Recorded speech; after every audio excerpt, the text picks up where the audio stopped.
Hey everyone, how's it going? Azren the Language Nerd here. I'm the owner of the Calgary Language Nerds. My team and I, we teach a wide variety of foreign languages to people of all ages and, of course, all levels of fluency. And welcome to this course here on how to learn another language. Today, we're going to wrap up level 3. How exciting! I'm very, very excited. And we have two reasonably heavy topics. Not heavy, but let's say challenging topics. And I'll be honest with you, this topic, which we're about to talk about today, science and technology, the next topic, which is climate change, and even if we go back up, this one here, this personal development topic, these are all very deep vehicles. And actually, what I should say, many of the topics, what's funny about this course is many of the topics that we've talked about and that we will talk about, they're topics that you could spend months and months and months on and use that one particular topic to progress significantly in your target language. So I'll give you an example. I'm learning Japanese. The only activity I'm actually focusing on doing, let me open up the level, we need level 1. So let me open up level 1 here so I can show you. Level 1, or is it level 2? No, it's level 1. If we just look at level 1 here, let's scroll down. Here we go. So funny. Oh, not this one. We want this one here. So level 1 has this activity that's based on my 20-year-old, my 20-month, well, he's older now, but my toddler cousin, and how he has been learning his first language. And to be honest, he's also been learning Gujarati as well. He's around 2 languages. And I've watched him learn, and one of the main things he just does is he asks, like, he walks around pointing at stuff, and adults tell him how to say it, and he plays with it, and he tries to say it, and he repeats it, and he engages with adults with his he engages and plays with adults with his minimal English. He doesn't really know that much, but he's able to speak, and he tries to put things together. And we have this activity here, which I talked about in level 1. Feel free to pause this and read the instructions. But this is all I plan on doing for Japanese for, like, probably, if I had to guess, months. And I'm pretty beginner, of course, but this is probably all I plan on doing. This activity right here. I will make some modifications. I already have started making some. So if we scroll up ahead a little bit, I've started to blend in some adjectives. So I might not say this is a pen. I might say this is a blue pen. This is a green pen. This is a light pen. This is my pen. This is blah, blah, blah, blah, blah, blah, blah. You know, sometimes I might throw some other grammar in. I might try to form some sentences. But literally, my entire strategy for Japanese right now is to use basically this activity up here, this what is activity, basically use this for the most part, and keep using this kind of style until I can talk about most things in my house and form some simple sentences with most things that are in my house. That's all I plan on doing. So I'm going to do this. And that's all I'll do. I'm not going to use the rest of my own program that I've made. I'm going to do this basically with some minor modifications. And it's going to take me pretty darn far in Japanese. Then eventually I will level up to some other activities. But the beauty of this program, in my opinion, is that every single topic, you could theoretically take almost any topic and sit with that one topic and dig deep into that one topic and use the one topic to progress like crazy in the target language. So we're going to talk about science technology. You could sit on this topic for a year and achieve fluency only by using this topic here.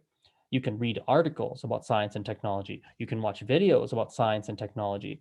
You could watch reviews on different technological devices, which is going to introduce you to so many new words you didn't know. You then look those words up, you write them down, then you write some more journal entries about science and tech related topics. You then, and you can dig into this so deep, and you could really almost achieve a strong level of fluency only sitting in this topic. and becoming a master of this topic. Now, you'll have some vocabulary gaps in other respects, of course, but you can really make some serious progress just by going deep in virtually any one of the units or sections of this course, which I think is absolutely beautiful and really amazing. Okay, so we have our vocabulary section as always. Speak with your tutor or your language partner and ask them how you would say these words. Alternatively, simply use an online dictionary on Google or YouTube or whatever it is to figure out how to say these. If you do use a dictionary to learn how to say these words, just make sure that you speak with your tutor or your language partner and confirm that you have the right translations. The starter vocabulary, the initial words for this unit are science, technology, to invent, to innovate, progress, computer, hardware, software, experiment, app, virtual reality, to download, to upload, artificial intelligence, and that's it. Of course, that's a starting point. You're more than welcome to go above and beyond. In fact, I encourage you to. You'll need a heck of a lot more words than this, to be honest, as you go through this chapter, just like every other unit, of course.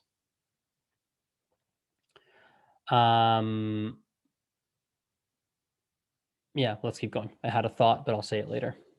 The writing practice here is to talk about the world in 50 years.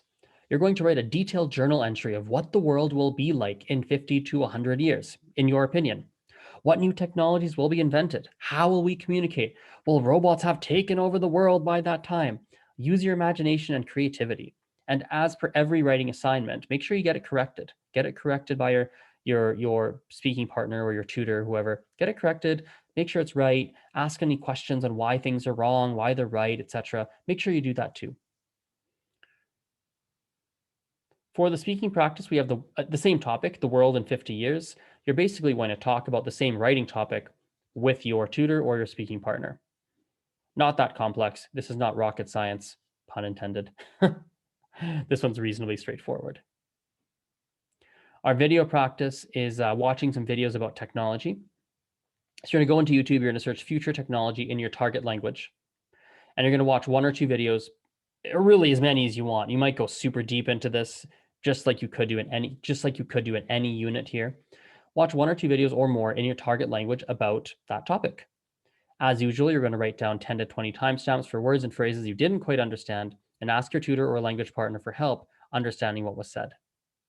Alternatively, you might choose to watch some review videos about a technological device that interests you. So if you're a gamer, you might enjoy watching reviews in your target language of various gaming headsets, and you'll learn a lot by doing that, right? So I can demo this for you here. Oops, let's demo this for you. So we go into the internet. We access this magical wonder called the internet using complex technology called the internet browser. Here we go. Internet superhighway, here we are. Anyway. So let's say we're searching, I don't know, something in Spanish or French. I might say, I don't know, let's do French. Technologie du futur. All right, so we have 5 technologies that will change the world, 10 technologies of the future that are soon available, right? Like lots of different videos. Pick one that interests you and off you go, right? You start watching, right? Or maybe we have, if we search, for instance, let's say, I have an interest, for instance, in, I've been thinking of getting like a better microphone for recording videos and podcasts and stuff. So I might even search like in Spanish or even in Mandarin, since I'm actually learning Mandarin, or even Japanese. I'm super beginner in Japanese, but I'm not opposed to doing this. Like, I feel like I could actually, with the help of my tutor or language partner, I feel like I could pull some stuff out of it. Especially if I just have some help and watch it together. Like if I search up, I shouldn't touch this headphone too much. It starts to make noise if I do. If I search, we go into DeepL, my favorite translator. We'll pull up English let's do Japanese. Japanese, here we go. And we search like best microphones for podcasting. I can't read any of this because I can't read Japanese yet. So let's go into Google Translate. Oops. We're going to go Japanese to English. We're going to paste this. I want to click this button here to hear the computer so I can hear what it sounds like. Whoa. ポッドキャスティングに最適だ。Anyway, I'm going to listen to that again.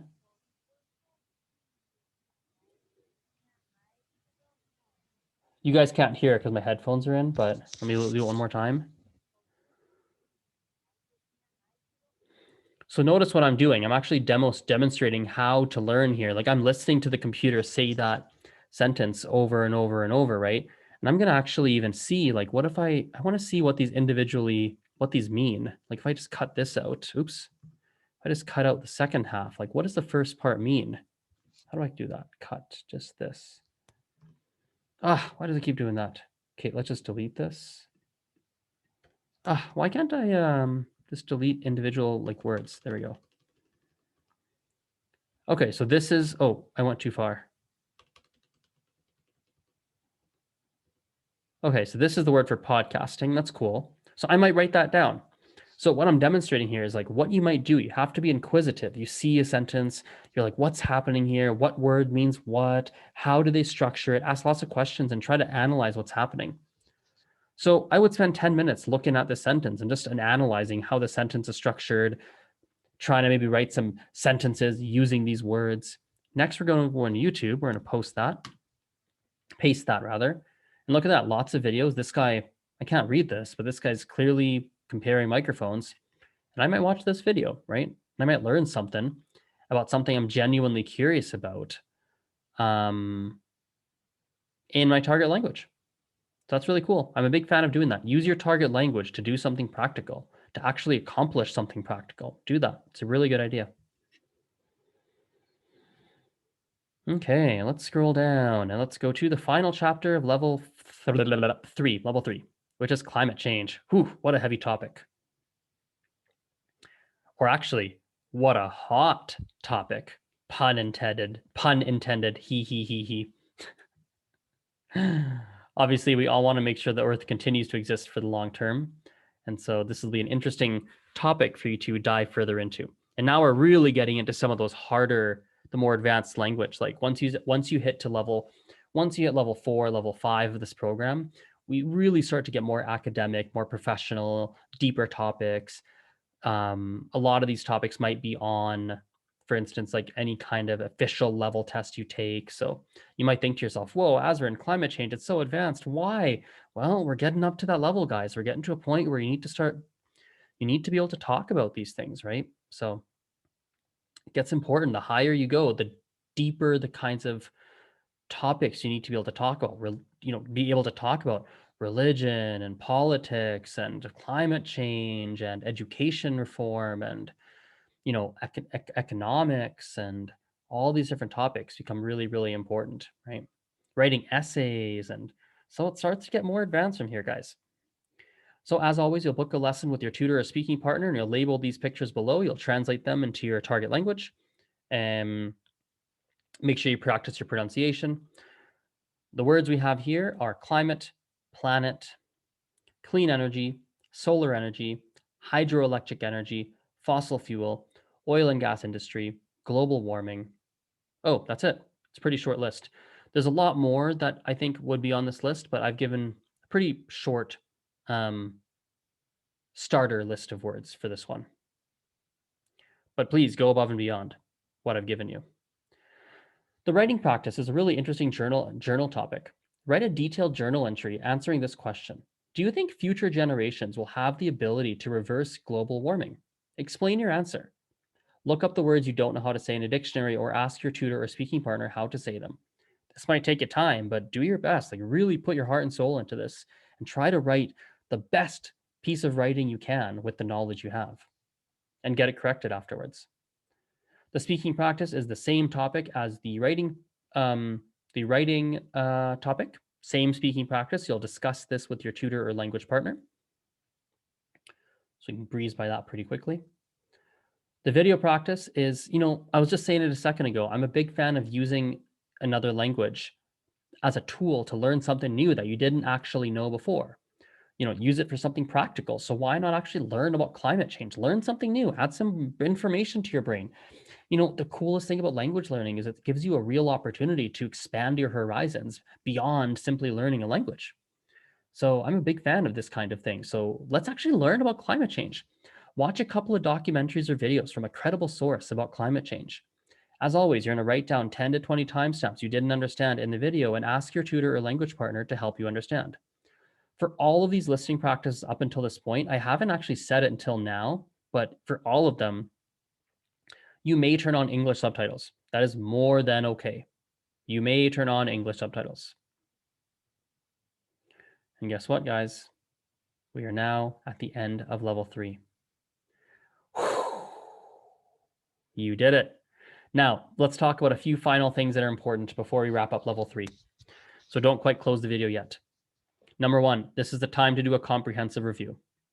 Reread your notes. This is not the time to move to level 4. I don't think anyone's really fully ready to move to level 4 yet. There's probably way too much you don't really know deep enough in level 3 that you need to go and reread your notes, quiz yourself on certain concepts, redo some of the exercises, go deeper into some of the topics. Like some of these topics, you can go so deep into them, right? Go deeper into it.